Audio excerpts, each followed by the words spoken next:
శ్రీ గురుభ్యో నమ. శ్రీమాత్రే నమ. సత్సంగ పరివారానికి సాదరాహ్వానం. జగన్మాత అనుగ్రహంతో ఈరోజు మనం జగద్గురువులు శ్రీ శ్రీ ఆదిశంకరాచార్య విరచిత సౌందర్యలహరి స్తోత్రంలోని 8వ శ్లోకాన్ని సూక్ష్మంగా తెలుసుకునే ప్రయత్నం చేద్దాం. గం గణపతయే నమః. శ్రీమాత్రే నమః. సుధా సింధోర్మధ్యే స్వరవటిపివాటి పరివృతే మణిద్వీపే నీపోపవనవతి చింతామణి గృహే శివాకారే మంచే పరమశివ పర్యంక నిలయాం భజంతి త్వాం ధన్యాః కదిజన చిదానంద లహరీం. శ్రీమాత్రే నమః. పరబ్రహ్మ స్వరూపిణి జగన్మాత యొక్క నివాసమును ఆచార్యులు వారు ఈ శ్లోకంలో వివరిస్తున్నారు. పూర్వపు శ్లోకంలో ధ్యానించబడిన భగవతిని ఈ శ్లోకంలో భగవతి ఉన్న ప్రదేశమును ఆచార్యులు వారు వర్ణించి ఉన్నారు. ఆచార్యుల వారి భావన, తల్లి అమృత సముద్రము యొక్క మధ్య భాగమునందున్న మణిమయమైన దీవియందు కల్పవృక్షముల శ్రేణులతో కట్టబడినదైన కదంబ వృక్షముల పూతోట లోపల చింతామణుల చేత కట్టబడిన గృహమున శక్తి స్వరూప త్రికోణ మంచమునందు పరమశివుడు ఉన్న శయ్య పైన ప్రకాశించుచు జ్ఞానస్వరూపమైన నిరతి సుఖ ప్రవాహ రూపముగా ఉన్న నిన్ను కొందరు ధన్యులు మాత్రమే సేవించుచున్నారు. అంతరార్థమేమనగా ఆచార్యులు వారు సమయాచార తత్పరులు. సమయ రూప భగవతిని స్తుతిస్తున్నారు. సమయాచారం అనగా అంతర్పూజారతి, కులాచారం అనగా బాహ్య పూజారతి. శ్రీచక్రమునకు వియచ్చక్ర నామాంతరము కలదు. వియచ్చక్రం అనగా ఆకాశమున పూజింపబడు చక్రమని, ఇది 2 విధములని దహరాకాశ పూజ, బాహ్యాకాశ పూజగా చేయుదురు. బాహ్యాకాశము అనగా శ్రీచక్రమును బంగారు, వెండి మొదలగు వాటిపై లిఖించి పూజించి ఆరాధించుట. దహరాకాశము అనగా హృదయాకాశ అవకాశమున శ్రీచక్ర పూజనము, ఇది సమయాచార పూజ. శివాత్మకముకు 4 యోనులను అధోముఖమున ఊర్ధ్వముఖమున 5 శక్త్యాత్మక యోనులు కలిసి నవయోనియుక్తమగు శ్రీచక్రమున క్రింది ప్రదేశమగు బిందు స్థానమునకు సుధా సింధు అని పేరు. సుధాబ్ధి బిందు స్థానము, పంచయోనులే కల్పవృక్షములు, కదంబవనము అచ్చటనే ఉండదు. దాని యొక్క నడిమి భాగమున మణిమంటపము, అంటూ చింతామణి గణముల చేత నిర్మించబడిన భగవతి మందిరము కలదు.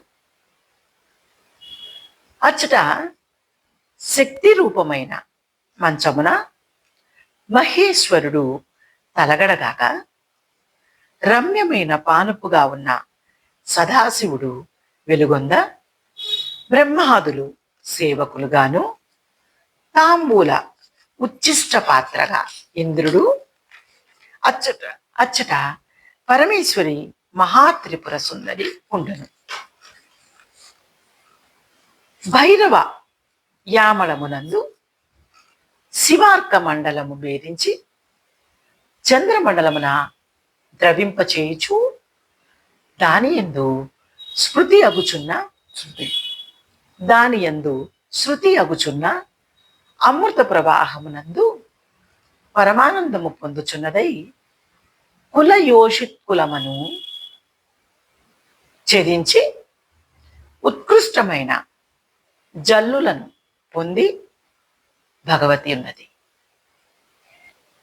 దేవి మందిరము 43 కోణములు గల శ్రీచక్రము. అందువలననే శివాకార మంచమందు కలది, శివాకార మంచము అందు కలది అని త్రికోణాత్మకమైన శ్రీచక్రము బిందుస్థానమునకు అంగమై ప్రధానమొకటయు ప్రధానమునందు గుణములకు అంతర్భావము చెప్పబడినది. ఇది రహస్యం. భృత్యులు బ్రహ్మ, విష్ణు, రుద్ర ఈశ్వరులు మంచమునకు 4 కోళ్ళు. ఇంద్రుడు తాంబూల ఉచ్చిష్ట పాత్ర. తమ్మ పడిగము అనగా ఉచ్చిష్ట పాత్ర. కానీ ఇది శివార్క మండలము. శివ అనునది శక్తి కుండలిని. అర్క మండలము అనగా సూర్యమండలము. హృదయ కమలమునకు పైభాగమున ఉండునది. దీనిని ఛేదించి దానిపై ఉన్న బ్రహ్మద్వారమును కప్పి సహస్ర కమలాంతర స్థితయై ఉన్న చంద్రమండలమును ద్రవింపచేయుచున్నది. ఈ ప్రక్రియ యోషిత కుండలిని శక్తి ద్వారా జరిగి చంద్రమండలమునందు నిలిచి పరమ ఉత్కృష్టమైన అమృత వర్షమును 72,000 నాడులందు కురియుచున్నది. తిరిగి కుండలిని స్వస్థానమును పొంది స్వాధిష్టానమును ప్రవేశించి నిద్రించుచున్నదని తాత్పర్యం.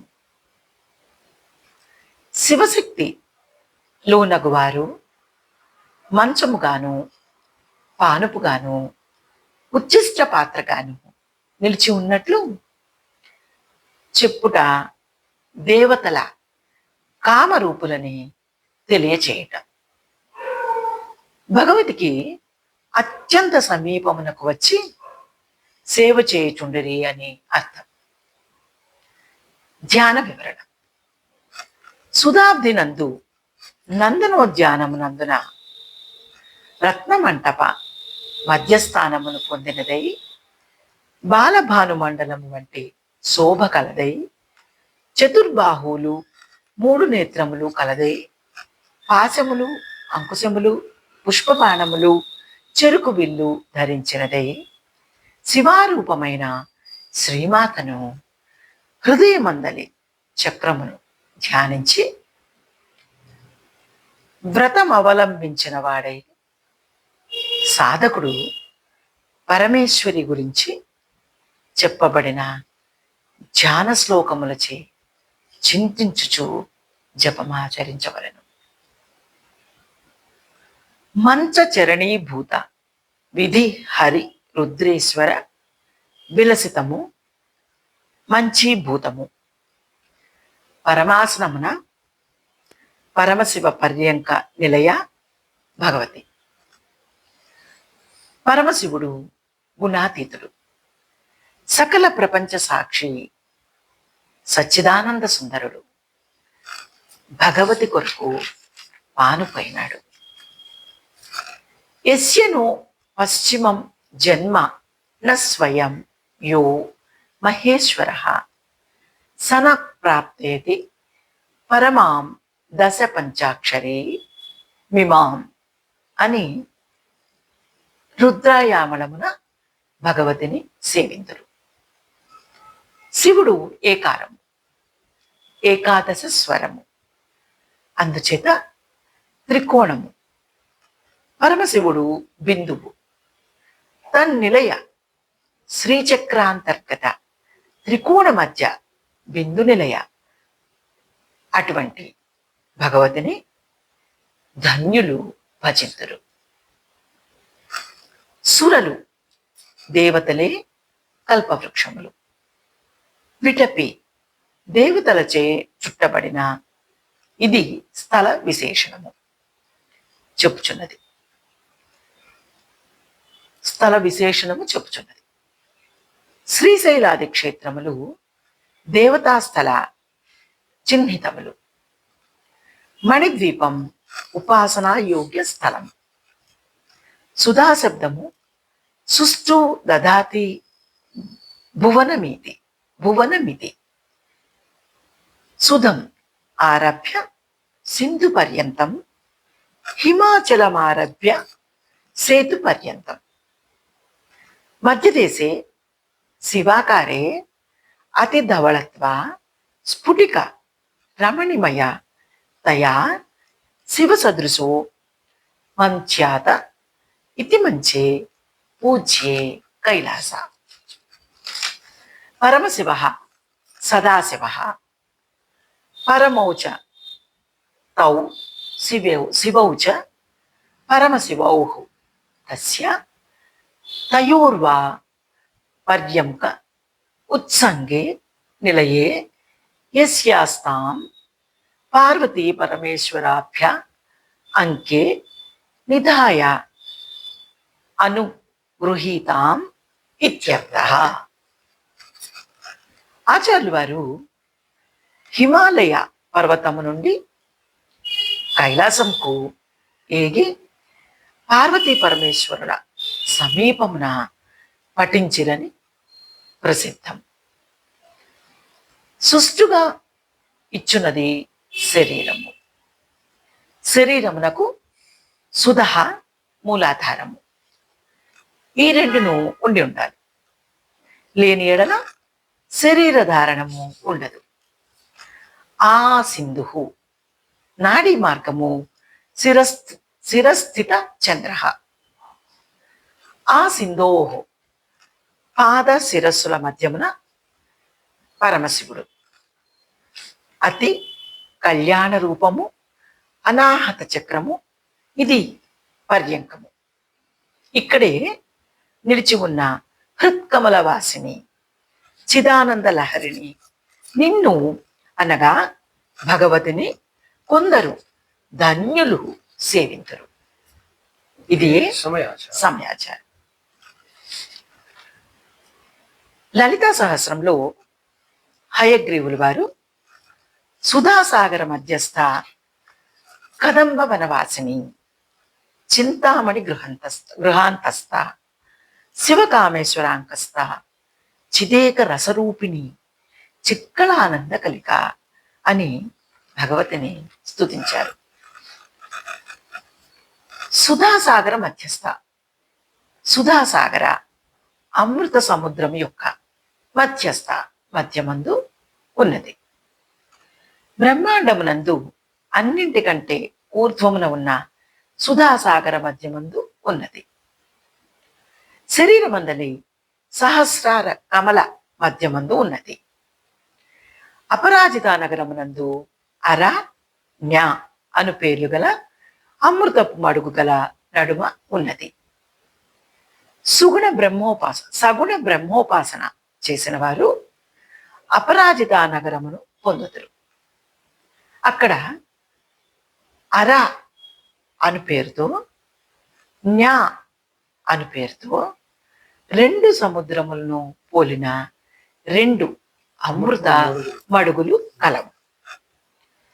సుధాసాగర మధ్యలో ఉండు భగవతిని ఉపాసించుడిచే పునర్జన్మ ఉండదు. మోక్షమును జీవులకు ఇచ్చున్నది. అమృతత్వమును సిద్ధింపచేయును. వేద ప్రమాణము చేత ఆత్మ సాక్షాత్కారము పొందిన వారికి పునర్జన్మ ఉండదు. బ్రహ్మలోక ప్రాప్తి కలుగును. ఉపాసనచే పొందినదే మోక్షము.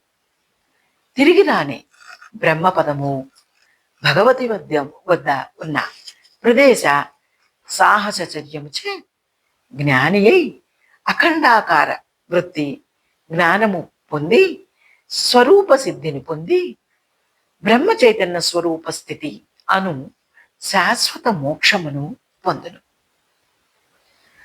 భగవతిని ధ్యానించువారు 2 విధములైన మోక్షములు పొందుతారు. మోక్షమునకు కర్మ ఉపాసనలు రెండును సాధనములే. కర్మల ద్వారా ఉపాసన ద్వారా వచ్చే ఫలితమే జ్ఞాన సాక్షాత్యాదనము. జ్ఞాన సాక్షాత్యాదనము.